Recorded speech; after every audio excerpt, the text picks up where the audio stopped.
Election రోజు holiday declare చేసినా కూడా హైదరాబాద్ లాంటి సిటీస్లో ఓటింగ్ చాలా తక్కువ ఉంది.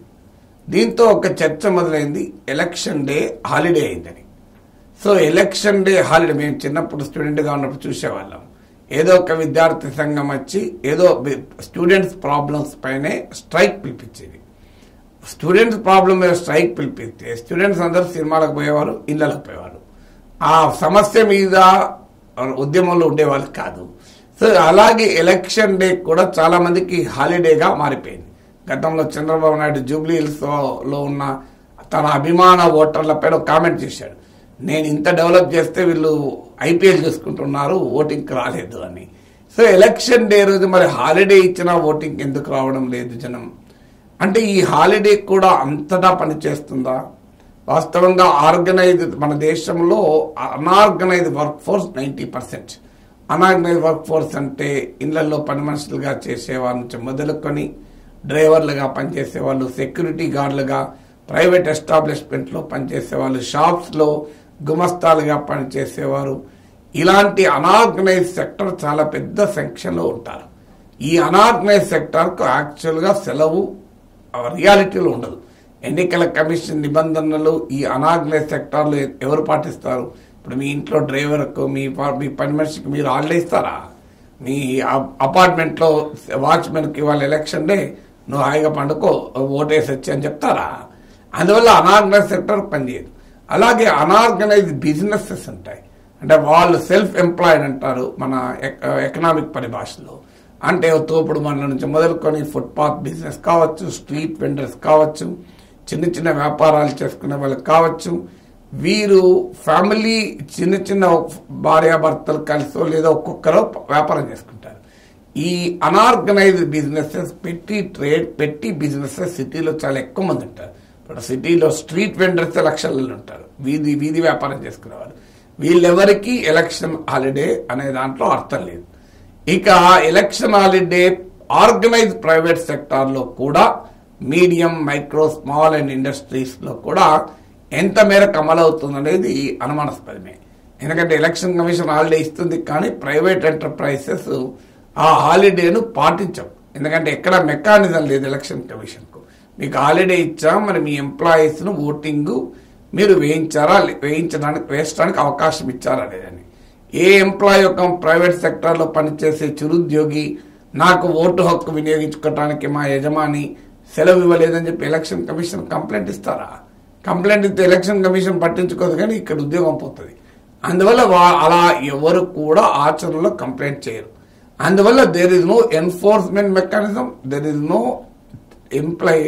Evaluation mechanism. అంటే ఈ సెలవును అమలు చేసే యంత్రాంగం ఎన్నికల కమిషన్ దగ్గర లేదు.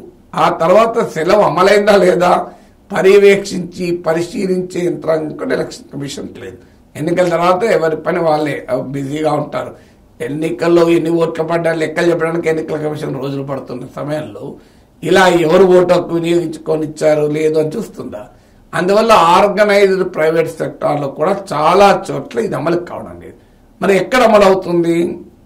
ఒకటి గవర్నమెంట్ సెక్టార్లో అమలవుతుంది, పబ్లిక్ సెక్టార్లో అమలవుతుంది, బిగ్ కంపెనీస్, పెద్ద పెద్ద ఆర్గనైజ్ సెక్టార్, కార్పొరేట్ సెక్టార్లో అమలవుతుంది. వీళ్ళను మించి ఇక మిగిలిన చోట ఈ ఓటు హక్కు వినియోగించుకోవడం అమలవుతుందా అంటే అనుమానాస్పదమే. ఇది అందువల్ల ఈ ఎన్ఫోర్స్మెంట్ మెకానిజం లేకుండా ఎలక్షన్ హాలిడే డిక్లేర్ చేయడం వల్ల ఓటింగ్ పర్సెంటేజ్ ఎలా పెరుగుతుంది అనేది ఫండమెంటల్ క్వశ్చన్. రెండవ ప్రాబ్లం ఏంటంటే, ఎలక్షన్ డే మీరు హాలిడే ఇస్తున్నారు, హాలిడే ఇచ్చిన ఓటు వినియోగించుకుంటున్నారా లేదా? ఈ టెస్టింగ్ ఎక్కడ లేదు. అటు ఎంప్లాయర్ చేయడు, ఇటు ఎలక్షన్ కమిషన్ చేయదు. ఎందుకంటే ఓటు హక్కు వినియోగించుకున్నారా లేదా? ఓటు హక్కు మన దేశంలో మ్యాండేటరీ కాదు. ఆస్ట్రేలియా లాంటి దేశంలో ఓటు హక్కు మ్యాండేటరీ. మన దేశంలో ఓటు హక్కు voluntary. It's only a fundamental duty.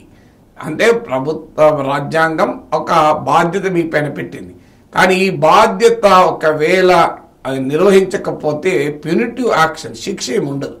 అందువల్ల ఓటు హక్కు వినియోగించుకోవాలి అని మ్యాండేటరీ లేనప్పుడు సెలవు ఇవ్వాలన్న మ్యాండేటరీ ఎందుకు ఉండాలి అని వ్యాపార సంస్థలు ప్రశ్నిస్తున్నాయి. వ్యాపార వర్గాల ప్రశ్న, పారిశ్రామిక వర్గాల ప్రశ్న ఏంటంటే, ఓటు వేయడం కంపల్సరీ కానప్పుడు సెలవు ఇవ్వడం కంపల్సరీ ఎందుకు? ఓటు వేసే వాళ్ళకి సెలవు ఇవ్వాలి తప్ప ఓటు వేయకుండా సెలవు ఎందుకు ఇవ్వాలి అనేది క్వశ్చన్. అందుకే ఇటీవల తమిళనాడు హోమ్ సెక్రటరీ ఒక సజెషన్ ఇచ్చాడు. సెలవు డిక్లేర్ చేస్తుంది ఎన్నికల ప్రభుత్వము, కానీ ఎన్నిక సెలవు అనేది ఓటు వినియోగించుకోవడం పైన ఆధారపడి ఉండాలి. అంటే ఒక ఎంప్లాయీ ప్రూవ్ చేసుకోవాలి, హెచ్ఆర్ దగ్గరికి వచ్చి తాను ఓటు వేశాను అని ప్రూవ్ చేసుకుంటేనే ఓటు హక్కు వినియోగించుకున్నట్లుగా ప్రూవ్ అవుతేనే హాలిడే ఉంటుంది, లేకపోతే ఆ రోజు లీవ్గా పడుతుంది. ఇక్కడ ఒక ఛాలెంజ్ ఉంటుంది. నిజంగానే మరి ఇంక రాసుకొని వచ్చే వాళ్ళు ఉంటారు, మేనేజ్ చేసుకునే వాళ్ళు ఉంటారు. ఇప్పుడు మన దేశంలో అనేక ఉపాయాలు ఉంటాయి కదా. సో అందువల్ల వీళ్ళని ఎలా ప్రూవ్ చేయాలి? అక్కడే ఎన్నికల ఓటేసాక రిసిప్ట్ ఇయ్యరు కదా. So vote this is here by certified that you have already voted అని ఎవరు సర్టిఫికెట్ ఇవ్వరు. అందువల్ల ఈ ప్రూవ్ చేసుకునే మెకానిజం అనేది హెచ్ఆర్ డిపార్ట్మెంట్ దీనికి ఒక పెద్ద టైం కేటాయించి ఒక్కొక్కరిని పిలిచి నువ్వు ప్రూవ్ చేసుకున్నావా స్కాన్ చేసి చూపెట్టాలి. బట్ అందువల్ల ఇది ఆ ప్రాక్టికల్గా ఎంత అవుతుందండి. బట్ డెఫినెట్గా ఎలక్షన్ హాలిడే అనేది ఖచ్చితంగా ఓటు ఉపయోగించుకోవడంతో లింక్ అయి ఉండాలి. ఎందుకంటే హాలిడే ఇచ్చింది ఓటు వినియోగించుకోవటానికి, లేదంటే వాస్తవానికి ఓటింగ్ అనేది 7 నుంచి 8 నుంచే మొదలవుతుంది. ఒక ఓటర్కు బాధ్యత ఉంటే 9 లోపల ఓటేసుకొని ఆఫీస్కి వెళ్ళిపోవచ్చు. మొత్తం 8 రోజంతా సెలవు ఇవ్వాల్సిన అవసరం లేదు కదా. బాధ్యత ఉన్న ఓటరు సెలవు ఇచ్చినా ఇవ్వకపోయినా ఉదయాన్నే పోయి ఓటేసి వెళ్ళిపోతాడు, లేదా ఒక 2 గంటలు ఆలస్యంగా ఆఫీస్కి వెళ్తాడు, లేదా 2 గంటల ముందు ఆఫీస్ నుంచి డైరెక్ట్గా పోలింగ్ బూత్కి వచ్చి ఓటేస్తాడు. ఒక పోలింగ్ బూత్లో ఓటేసడానికి ఒక ½ అవర్ పడుతుంది. కొన్ని పోలింగ్ బూత్లోనే లేట్ ఈవినింగ్ పోతే పెద్ద లైన్లు ఉండి గంట రష్ పడుతుంది తప్ప, మీరు ఉదయం 8 o'clock 8:30 9కి వెళ్ళండి, ½ అవర్ 40 minutes కన్నా ఎక్కువ పట్టదు. మరి ½ అవర్ 40 minutes పట్టే ప్రక్రియకు మొత్తం డే అంతా హాలిడే ఎందుకు ఇవ్వాలి? ఇలాంటి క్వశ్చన్స్ కూడా వస్తున్నాయి. అయితే వ్యాపార వర్గాలకు పారిశ్రామిక వర్గాలకు కూడా ప్రజాస్వామ్యము ఎన్నికలు అనేది కీలకం గనక, ఎలక్షన్స్ లేకుండా డెమోక్రసీ ఉండదు గనక, డెమోక్రసీకి అపోహోల్ చేయాల్సిన బాధ్యత కార్పొరేట్ వ్యాపార వర్గాల వరకు కూడా ఉంటుంది. అందువల్ల నేను ఎలక్షన్ హాలిడేకి వ్యతిరేకం కాదు, దీంట్లో ఉన్న భిన్నమైన ఆర్గ్యుమెంట్స్ మాత్రమే చెప్తున్నాను. కానీ ఎలక్షన్ హాలిడే ఉండాలి అంటే, వినియోగించుకోవాలంటే ఖచ్చితంగా ఓటు వేయాలి అని ఎంప్లాయర్స్ అయినా నిబంధనలు పెట్టి ఎన్ఫోర్స్ చేయాలి.